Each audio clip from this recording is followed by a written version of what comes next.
Hey guys, I want to talk to you about Loki's dark side, or his destructive side, his underground side, whatever words you're happy with, and working with it. One, a lot of people will deny he has that. And I'm past the point of being in the Loki fandom where I have to like deny he has a destructive side. Of course he has a destructive side. He will kill gods.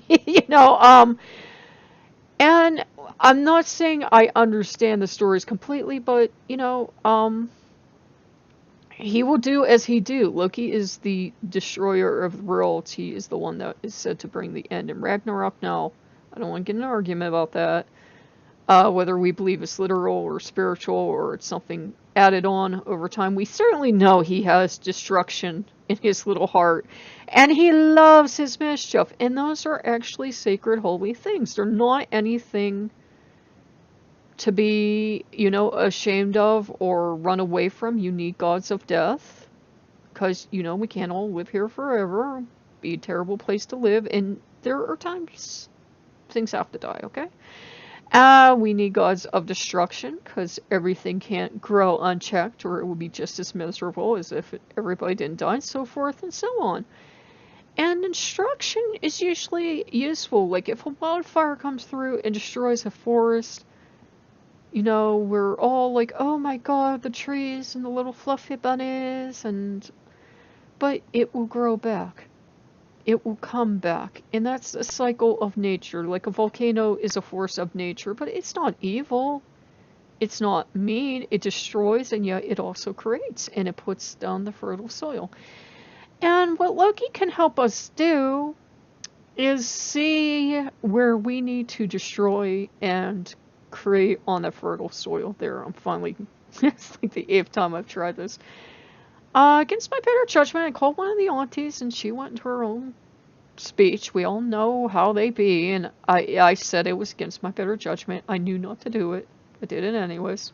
It's kind of like not to play the lottery because you ain't gonna win, but you do it anyways because maybe you will. And I thought of something.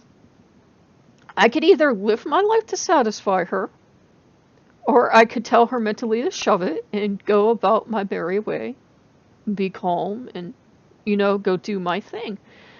When you're talking to someone, for example, that just totally refuses to accept reality, for example, they will not live in the same reality as the rest of us, don't even bother getting mad. I mean, you will feel yourself getting mad and frustrated because you wonder how they can live in this fantasy world that makes World of Warcraft look realistic, but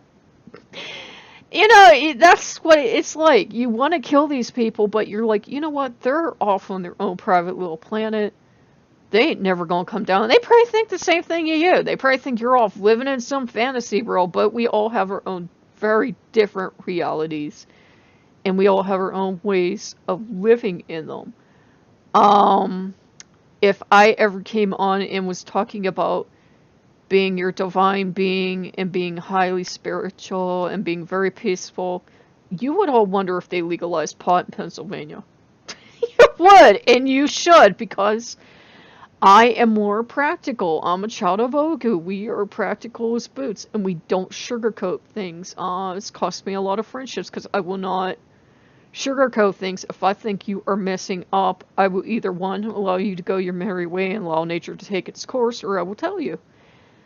And, as Ogu is explosive, we are explosive too. It doesn't mean we're bad. It means it's our natural way of being. And Ogu is also another one that comes in, and he is a road opener, but he's also one who's there at the end as well and destroys things. So it's kind of been like they've been working in a combo.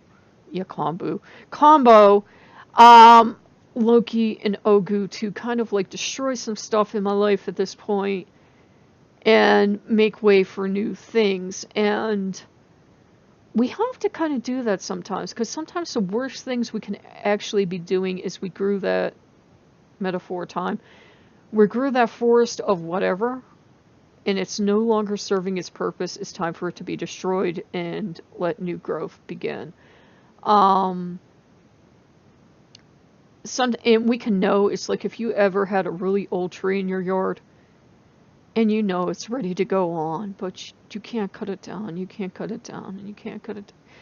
And we don't know how plants feel per se. I mean, we're humans, so we can't really truly know what any other life form would feel.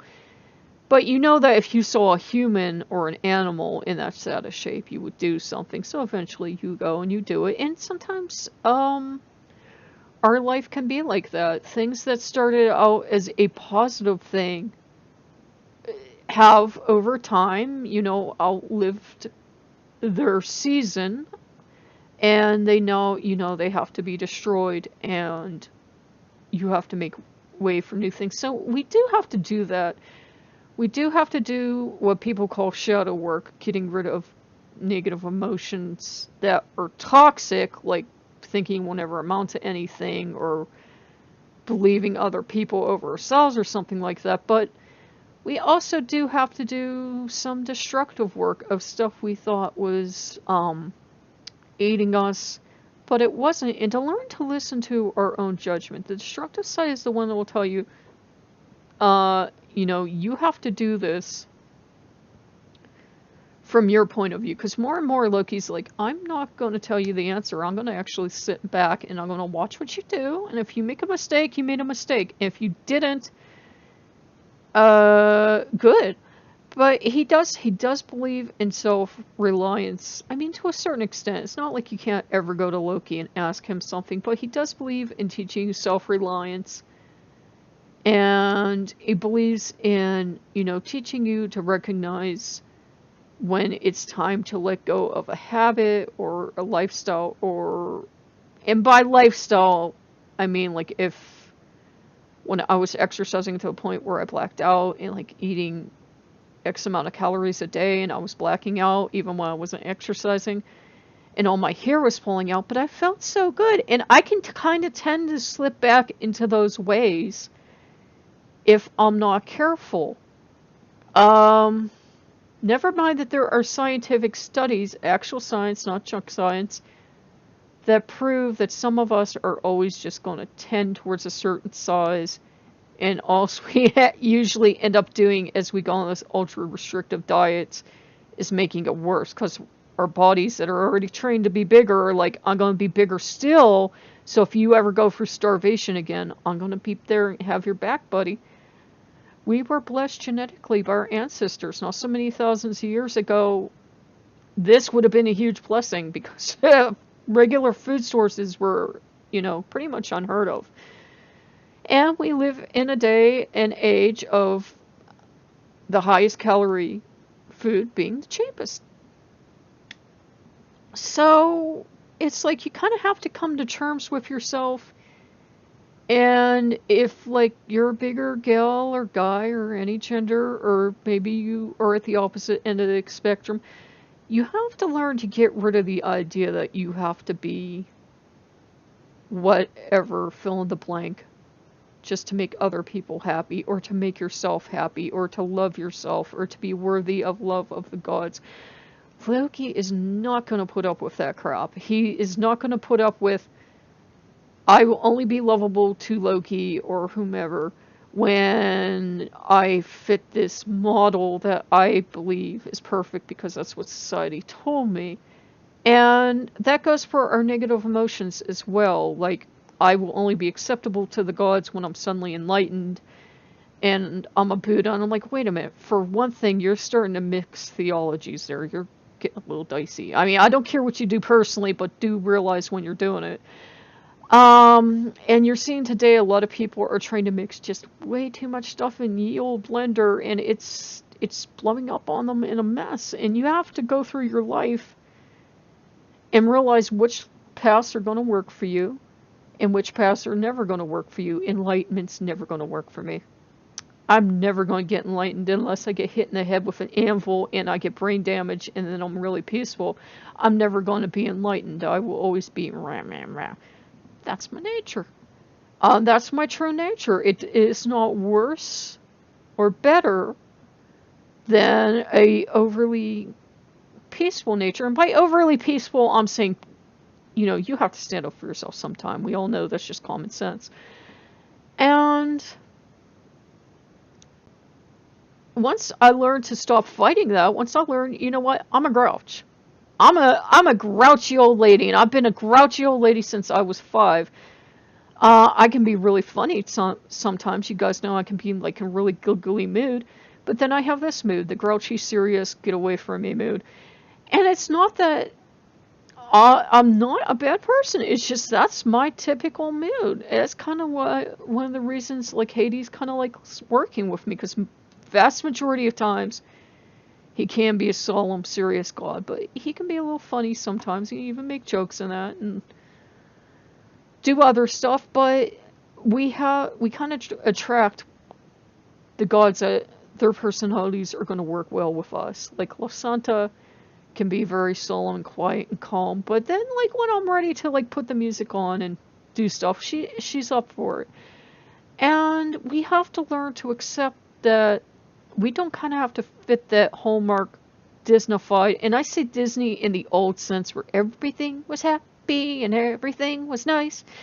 We don't have to fit into that world if it's not naturally who we are. The world needs curmudgeons. The world needs us grouchy old people to say, yeah, well, what are you going to do when that don't work out? Because we're not being negative. We're not raining on people's parade. We're having common sense because we've been there, done that. And we're a pain in the butt to most people because they don't want to hear it. But it's like we have learned to accept ourselves for what we are. I tried, and I do not know why I tried it. Believe me, guys, I don't. Was I bored? Was I sick? I was sick, and I thought this would be a cure. Don't ask me. I was like feeling really sick the other day. And I tried a past life regression. Now, I don't believe I've ever had past lives. It's just not a thing I believe in. If you do and you've experienced it, I believe you, but I don't believe I have. And I was trying to do this, and of course Loki came in, and Ogu came in, and then I realized, like, afterwards that any of the experiences I had were either based on movies or video games. And I'm like, wow, all my past lives come from social, like, not social media, but from media, from, like, movies and, like, TV and games. All this stuff I remembered, I actually was remembering from, like, old classic pirate films or something. I'm pretty sure I wasn't an English or American pirate. I'm pretty sure I wasn't. I'm pretty sure I didn't have a fox mom at some point, and I wasn't a fox. And I'm like, Loki was being so heavy-handed, and it was kind of like Loki and Ogu got together to say, you know what, for you, meaning for me, not for you, for me, that's not the way to go. I don't have to worry about my past lives. I don't have to worry about achieving enlightenment or being ultra spiritual, and yes, it is a reference. Yeah, if you got it. I have to be me. And if that means I'm cynical and I'm grumpy at times, that's fine, because that's how I naturally am. But then, the next video, you'll see me giggling around, and you'll be wondering if I don't toke every so often. I don't. It's not legal in Pennsylvania. And I wouldn't anyways. I have enough problems with putting sentences together and everything as it is. I don't need to be high, too. So, yeah, it's like, it's never a moral judgment on my part. I don't care what you put in your body, but for me, it's like, I have enough problems as it is. I don't need to add pot to the list of problems. But yeah, guys, I just figured I'd share that with you, because sometimes, the happiest we can be is when we learn the negative aspects of our personality. They're not really negative. There's like a really good article by this shaman. I don't know if I mentioned it because it's like the 8th time I've tried. About, learning to embrace, and it's pretty common shamanism, learning to embrace both what you would label good in you and bad in you. And learning the strengths of what you would label bad. And do we get to label? Do we get to say, oh, this is bad, because anger can protect you. And all the other seemingly bad stuff you have that society doesn't like, that can save your life at certain points. If we learn to use that power, if we learn to use that destructive power to get rid of what's no longer serving us, even if society would label it good, because we know it's just not working for us. It can be very powerful and very liberating because we're suddenly like, you know what? I hate meditating. I sit there for 20 minutes and I'm all wound up. Then don't do it. It doesn't work for you. Not everything doesn't work for everyone, and that's why so many doctors know. Like, and this is a known scientific fact. If they give 1 million people all the same medication for a problem, they know already out of those 1 million people, somebody gonna die because there's always gonna be that one person that had the reaction nobody ever had before and it's gonna kill them. They know that. Sometimes in our life too, even if it's working for everyone else around you, like positive thinking or yoga or going vegan or finding your spiritual higher self, if it's not working for you, it's okay to drop it. It's okay to be grumpy and have no interest in your higher spiritual self. It's okay not to do yoga. It's okay not to be vegan. It's okay not to be whatever. Just so you're happy and you're your natural self. There's nothing wrong with being any of those things, by the way. There's nothing wrong with yoga or veganism or anything else. But if it's not for you, don't do it. So there you go. That's the video I was trying to make, and I finally got it out. There's nothing wrong with being yourself. We don't all have to fit into the same mode, same mold. And I'm tired and have trouble talking. I'm sorry, but that was the lesson for today.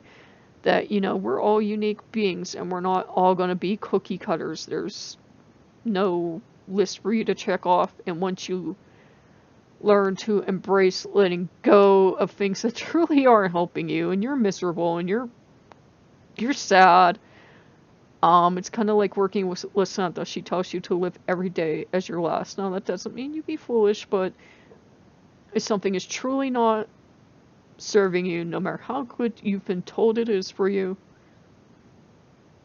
you're probably gonna be just fine if you don't do it. Okay, guys. If you like what you saw, like, comment, and subscribe, and I will see you guys later. Bye-bye.